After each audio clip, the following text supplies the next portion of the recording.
Yan, nagpaluplay tayo ng mga kalapati natin. Pakawala tayo ng mga YB. Yan yung ibang mga YB natin nyo. Kita nyo yan. Hindi ko pa sila pinapakawala. So nandito tayo sa ating loop. Sa taas, kita nyo naman. Sa taas, ating tambayan. Pakawala tayo para ma-exercise yung ating mga kalapati. Ito sila, magdadaanan sa likod ko lahat yan, oh.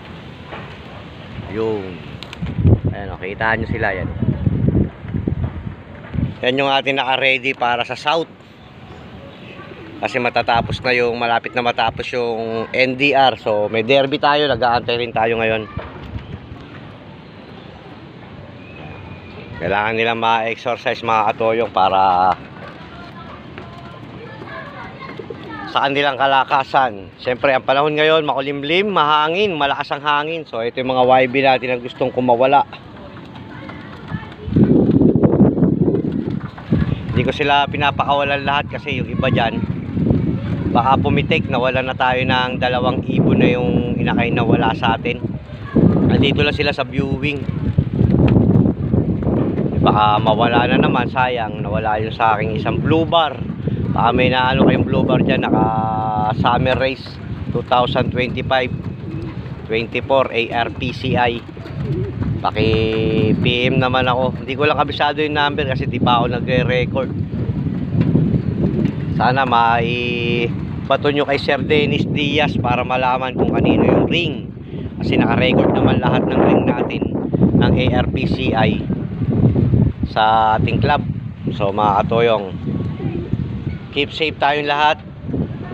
Happy Monday sa inyo lahat mga katoyong. Siyempre paluplay tayo, hindi pwedeng hindi magpaluplay. Kailangan lang kalapati yan. Hindi pwedeng puro tos lang. Kailangan din nilang palakasin ang kanilang mga pakpak, mga katawan. Alam ko ginagawa nyo rin to mga to para sila ay lumakas. Yan yung mga naka-ready natin pang SDR naman yan, para sa summer race naman ito sa SDR. So yan, oh.